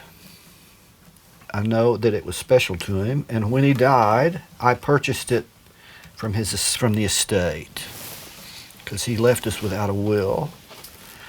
And over the years, he had the braces scalloped. He got rid of the Grovers and put Waverleys on it. I'm forgetting probably a couple other things, but this guitar is sentimental to me, not just because of Steven. Yeah. You can see it almost had the the head sheared off of it. It's got all these repairs, because this guitar went all over the world with Chris before there were really road cases, maybe. Mm-hmm. And the gentleman that did at least some of the repair work when Steven was living in Fort Worth was a man named Earl Prince, Mr. Prince. And Mr. Prince was a repairman and a builder in Fort Worth. When I was a little boy, my mother would drive me out to Mr. Prince's house because he would rehair my bows and fix my violin. And he also worked on Bob Wills's fiddles. And anyway, Mr. Prince was a big part of my growing up in Fort Worth, and Steven's. He built Steven a guitar that Donnie's got. And anyway, So I haven't done anything to it but change the pickup and have David Johnson put a through saddle in it instead of the pocket saddle. Yeah. But the bridge has been replaced. The neck's been reset, I don't know, probably a couple times. I had a compression refret done on it. David did, because there's no truss rod in it. And it's, it's a 70s Martin, but it maybe sounds more like maybe a 60s or 50s Martin. Yeah, it sounds better than a 70s Martin. Yeah. What pickup is on there? I have the Baggs Hi-Fi Okay. pickup. I've got that Hi-Fi pickup in all of my acoustics with pickups. Yeah. I've been through so many, like a lot of us, acoustic pickups. They're terrible. And the Hi-Fi it seems to be the one I like the most right now. So it's been in there is it part of the saddle, or is it the sensor underneath there, or what kind of pickup? It's attached to the bridge plate underneath. Sticks on there. Yeah. Very similar to the K&Ks. Okay, yeah. Yeah. It's installed just like the K&K. Gotcha. With a jig, you pull it up. Yeah. And I do them myself. I do if it's anything major, I won't touch it. But yeah. A lot of fret work and little stuff like that, I do myself. All right. So I know of course you play a lot of different electric guitars, but you like Telecasters, and so you're kind of a Tele guy, and I know you had a 52, and then this is kind of a replacement. Tell us, let her go. Tell us about the 52 and about this guitar. Well, in 1975, there was a place west of Fort Worth called Tennyson Brothers Violin Shop. It was in Azle, Texas, suburb of Fort Worth. And when I was able to drive and old enough to take care of my own affairs, I would take my bows to be rehaired there, or my violin to be repaired. And I was by this time I'm playing some guitar. I had a really nice Stratocaster at the time. There was a pawn shop in Garland, Texas called Pete's Pawn and Music. I probably had 3 410 Bassmans at different times that I got at that pawn shop for no more than $75. Yep. I had a 63. I had a couple of 50s. This is back when you went through a guitar every 6 months. Mm-hmm. When you went back to Pete's Pawn and Music, you'd see something else that you liked better, that you'd want to trade, that you liked better. And a 50 Strat, $150 all day long. Yeah. And so anyway, I walk into Tennyson to leave a bow to be rehaired or something, and there's a 52 Telecaster hanging on the wall, and you could have told me that was Roy's guitar, Roy and Buchanan. I would have believed it, Roy Buchanan. So I had to have it. They wanted $450 for it, which was like, whoa, that's not one of those $150 Fenders at Pete's Pawn. Yeah. Why do you think it was I don't know. So much more expensive? I don't know. Yeah. Never. I have no idea. Maybe the Tennyson brothers were a little more savvy. And of course, I'm a young hippie kid. I think I was maybe still at North Texas State. I don't remember. I didn't have any money, and so I went back in there for several weeks. I would go back in just to see if it was still there. Yeah. And I had a 63 Stratocaster that I had gotten at Pete's. And my violin teacher, Mrs. McDaniel, Alice McDaniel that I mentioned, at this time I was trying to rehair my own bows. I was trying to learn some violin repair, that kind of stuff. I've always been one of those guys that when I get something new, I take it apart to see how it works, kind of thing. And sometimes when you do that, you got to learn how to fix it when you put it back together. So she had seen an ad in the classifieds of a family that had a box of violins they were getting rid of. And I went with her to these people's houses, and there was a box that their father had brought back from Europe in World War II. And there were a couple of really nice violins in there. And anyway, they gave them. They were free. So I learned a little bit about violin repair there were a lot of pieces of violins too. Yeah. And I put a couple of them back together. And anyway, there was one really nice violin in there. I shudder to think what it might have really been, because I didn't know much in those days. I was just a kid. So I finally went back into Tennyson Brothers with that 63 Stratocaster. First I went with just the Strat. I said, would you trade? Yeah. No. Nope, you're going to have to come up with something more than that. So I went back in there the second time with one of those violins and the Stratocaster. And they took the violin, the two brothers, Tennyson Brothers, and they took the violin and went back in the back room. And I don't know, it felt like an eternity to me, but probably 5 minutes later they came back out and said, yeah, we'll trade for the Strat and that violin. Yeah. So I walked out of there with this 52 Telecaster, and I played it from 1975 up until I sold it in 2009, I think. So fast forward to the 90s, and I'm on the road with Leroy and Vince Canetto. I don't remember how we met. I honestly don't. He'll have to tell me. But we became fast friends, all the Leroy band, and he would come out on the bus with us, and he always said, James, you're a fool for carrying that 52, because we had no guitar tech. We had just one. We were in a bus. We had one crew guy.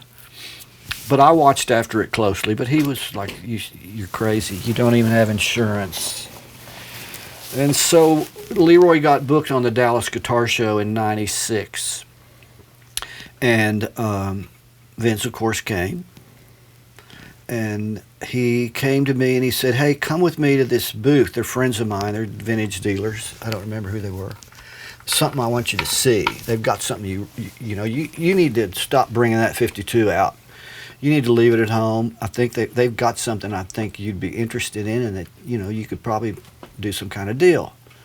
So we walk over there, and he lifts up the drapes of the table and pulls out a tweed case, which I later learned that he had asked them if he could use that tweed case for a few minutes.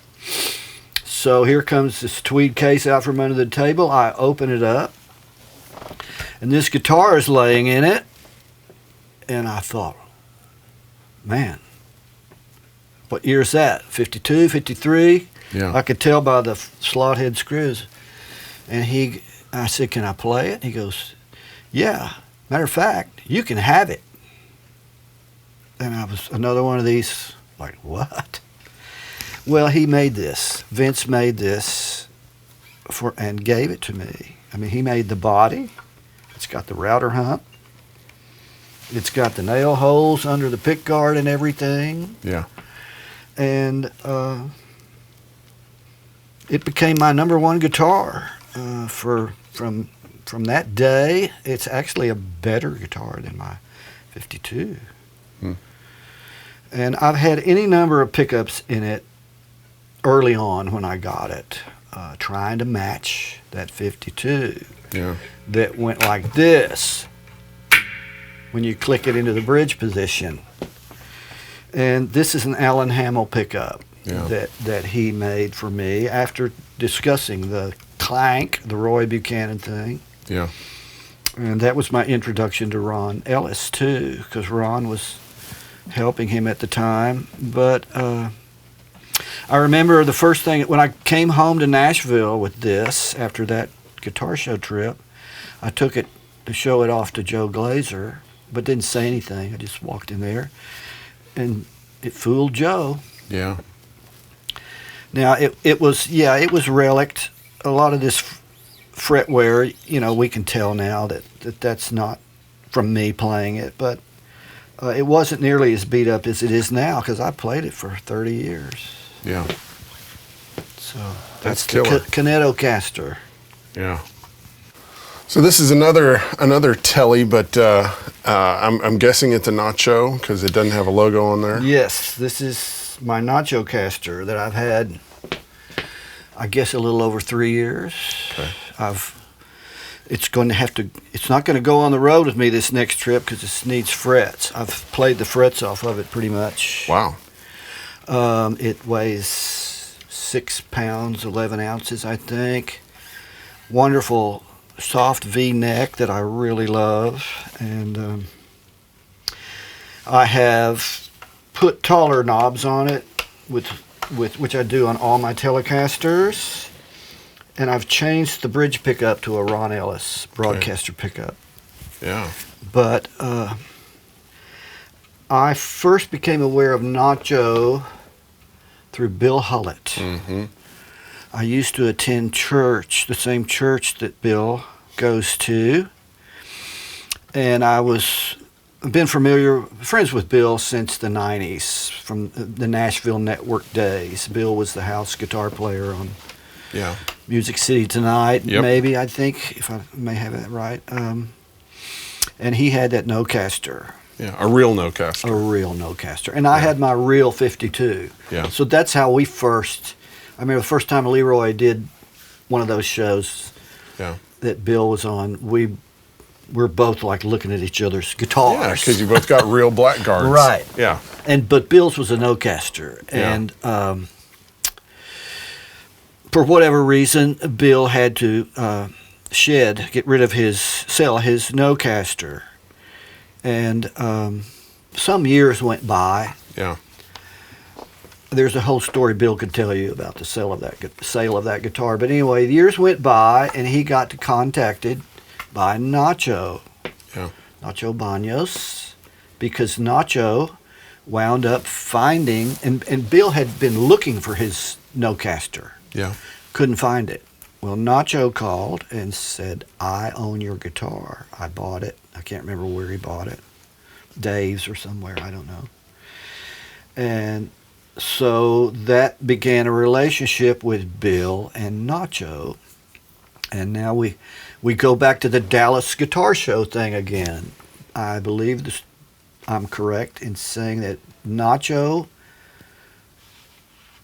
maybe paid for Bill's way. I don't know. I don't remember. To go to Dallas and meet him.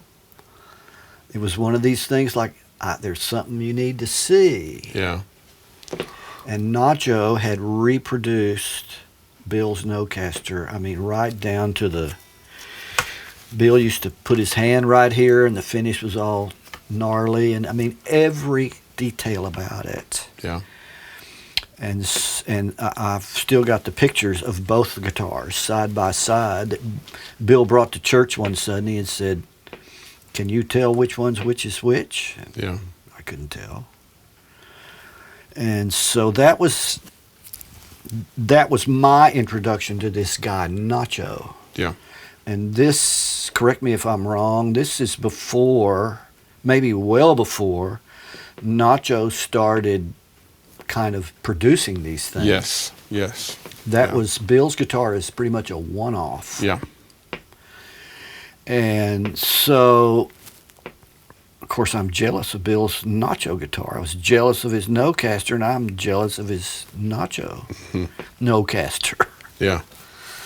And just thought, well, someday, maybe I'll be in a position to afford one because they're expensive. And as fate would have it, we had a really good run of tour dates with AJ that year, and I had a little extra money I could spend and get a tax deduction at the same time. And, well, wait a minute. Let me back up a little bit. I contacted Nacho about ordering one. Okay. Maybe a couple of years before I got this. And I gave him some specs, which is just basically a 52 Telecaster, and I want this aging or whatever. And I want a 7.25 fingerboard radius. And he messaged me back and says, we don't do 7.25. Yeah. We do 9.5. To me, that's not a Telecaster. It's not the same thing. It's. I'm one of those guys. I'm sorry. Yeah. I grew up playing that 52. Yeah. And this is a 7 1/4. So that was the end of that. And then, like I said, I don't know, a year or two later, I got a message from Nacho. I've made a guitar for this gentleman who can't pay for it. And it has a 7 1/4 inch radius. Are you interested? Mm-hmm. And the wheels started turning. Well, how can I do this? What can I sell? I don't think I sold anything. Anyway, I worked it out. I figured it out. And so here it is. It's got a 7 1/4 inch radius. And I don't know if I should be talking about that or not. Yeah. He's a big boy. Yeah. I know Jeff Hanna has a Strat with a 7 1/4 too. Yeah.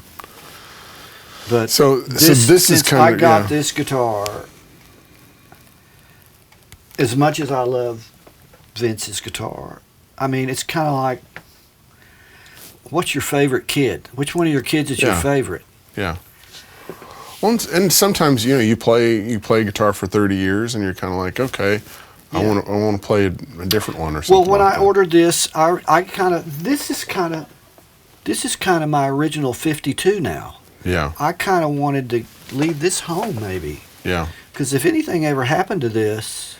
Because that's. I don't know what I would do. Yeah, that's a one-off. And now I feel the same way about this, but I feel like I could get another one. I could get another Nacho Caster. Yeah. Vince is probably not going to make it. He doesn't really do that. I don't think so. I think he's moved on. Yeah. So. And I get it. Yeah. I really get it. Like, I used to subscribe to all the guitar magazines and all that stuff, and my Fender employment kind of burned me out on all that. I don't care anymore. I take Fretboard Journal, that's it. Yeah.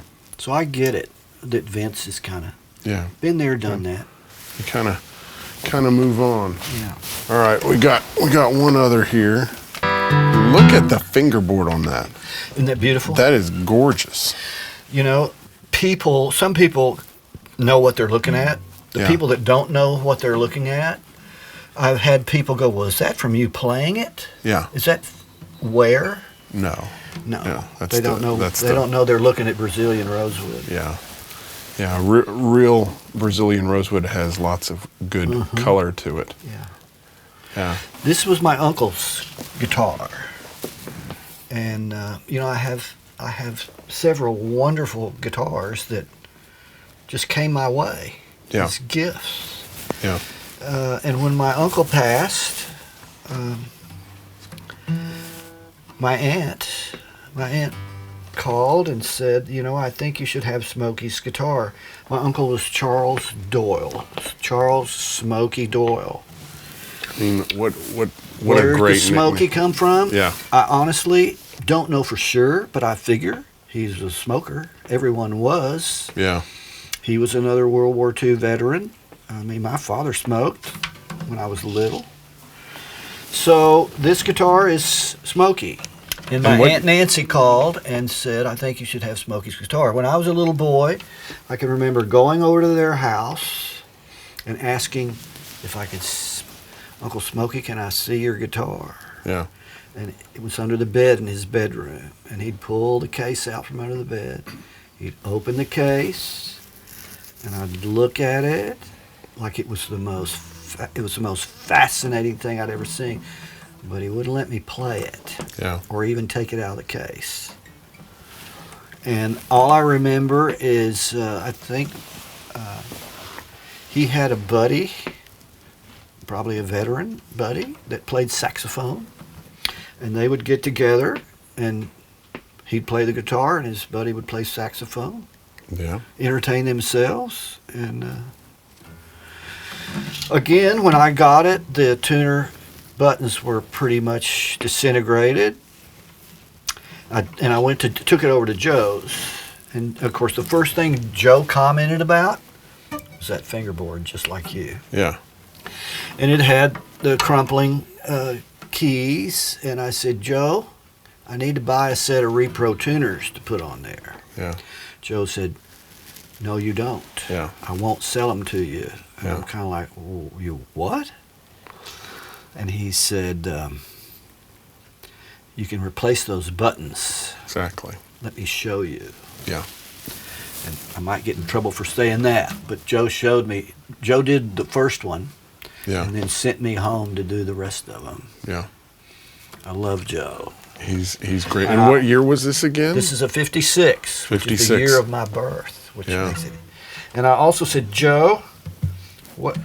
I bet it'd sound better if I had you fill that slot and get rid of all this adjustable crap. Yeah. And Joe said, ain't gonna do it. Yeah.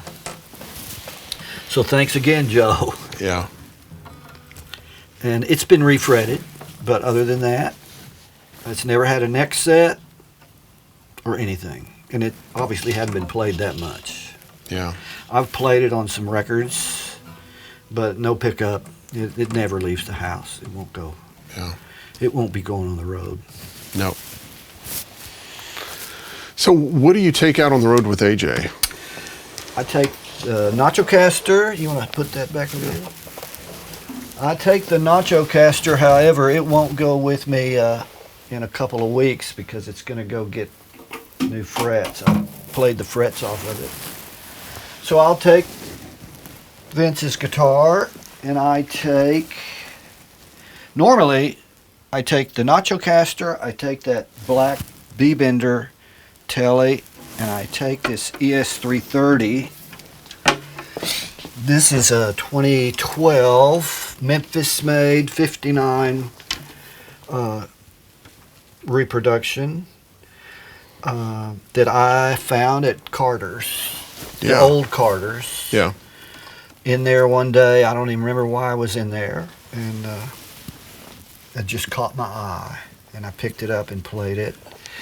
These pickups are Ron Ellis Sonics, Nice. which are just amazing. The P90s, the original P90s were okay. I had Lawler P90s in it for a while. They're too overwound for me. Mm-hmm. So I called Ron to talk P90s. Yeah. And Ron said, let me tell you about, and of course I'm a Julian Lodge fan. Yeah. And he said, well, let me tell you a little bit about these Ellisonics. And the more he told me about them, and when he said, I make them in a dog ear P90, I said, sold. Sold. Yeah. And I put them in, and they ain't going out. Yeah. So that's what I take 2 Telecasters. I take this guitar, and I have in those Carlton cases back there, I have a 98 D18V Mm-hmm. and I think it's a 2012 D28V that I found at Carter's, just because I'm not taking Steven's guitar on the road, though I have a couple times. Yeah. So, and I play the D18 pretty much exclusively. The D28's just in case I break a string or something. Yeah. And then what kind of amp do you use? For the last couple of years, I've been using, that Tweed amp with no badge on it. It's a made by Retro King. Okay. It's not much information on them. I can't think of the guy's name. They're in New York State somewhere. I don't Okay. think he makes them anymore. It's basically a Tremolux. Yeah, so big box. 5G9, Yeah. a big box Tremolux. Yeah. Single 12.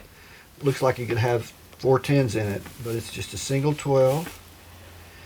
It's got the most glorious tremolo of any amp I've ever heard. And I went to Carter's because I had heard that Steve Gibson's, I was looking for a Tremolux, that Yeah. Steve's Tremolux was for sale down there. So I went to look at it, and I saw it, and plugged into it. The Tweed had been painted black, but it was a nice amp, but they wanted many thousands of dollars Yeah, for yeah. it. And I knew that I wasn't going to walk out with it, but I just wanted to go play through one. Yeah. And the gentleman that waited on me said, well, we've got this Retro King Tremolux over here for $1,200. And I plugged into it, and Yeah. it sounded better than the original one. So Wow. that's been my favorite amp since I bought it. Yeah. What kind of speakers in it? It has a Jupiter Yeah. Alnico speaker in it. Nice. I love Jupiter speakers. Yeah. And I still love the Alessandro Eminence speakers too. Yep. But the Jupiters have kind of replaced those as my favorites, though I still have those in lots of stuff. Yeah. So I take the Tremolux and I take this reissue Fender Tweed Deluxe, which I got it actually used to be Warner Hodges' amp. Okay. When I went to work for Fender in 2007, it was in the shop for like the third time, and Warner couldn't fix it. They couldn't keep it fixed. And Warner's pretty brutal on amps and guitars. He swings the guitar around his head. And so the policy in those days was 3 strikes and you're out. Mm. So if we can't fix it after the third time, we replace it. Yeah. And so it was at the Fessler's Lane repair shop, and Warner had gotten a replacement, and it was just sitting there. And you know Jim DeCola? Yeah. He's with Gibson Yeah. now. Yeah. He changed the output transformer to I think they all come with Mercury's, but he replaced the output transformer, and it has worked ever since. And I was able to get a swinging deal on it as an employee. Yeah. And because it was in what they call the bone pile. Mm-hmm. And it's great. It's a fabulous amp. So I take it and the Tremolux. We play theaters and PACs. Depending on the size of the room, I might use that Deluxe. Yeah. It's plenty. Yeah. Yeah, for a lot of rooms. Yeah. Yeah. Yeah. What do you use effects-wise? Well, I have my board over there in a case. It's pretty much identical to this little board, but I use a Tone Dexter acoustic guitar preamp. So take about 3 of these off of here. This is a Leslie simulator. That's a chorus. So they don't go. There's no need for those with AJ. So I take a delay, a compressor. This is a wonderful clean boost. The Mad Professor Overdrive. The Karma, which is new to me. I had an original ODR1? ODR1 Yeah. that I never could really get with. Did you know Bird Burton? Yeah. Bird used to work at Guitar Heaven back in the Yeah. 90s, and he gotta come get this new pedal, man. $30. It's great. Yeah. And I had it forever, but never really used it much. And when they got so expensive, I sold it. Maybe that's what helped me get the Nacho Caster. Yeah. A little bit. Selling one of those for $1,000 I or sold whatever. it for over $1,000. Yeah. Yeah. Well over $1,000. Which is crazy. And I got 2 of these Karmas, which from watching on YouTube, Tim Pierce, Yeah. that's kind of his ODR1 replacement. And, oh yeah. And we have One Spot Pros underneath there. Yes, and I do all my own pedal boards myself. So Yeah. So we got sorry for all the spaghetti under there. you got 2 CS6s under there. That's cool.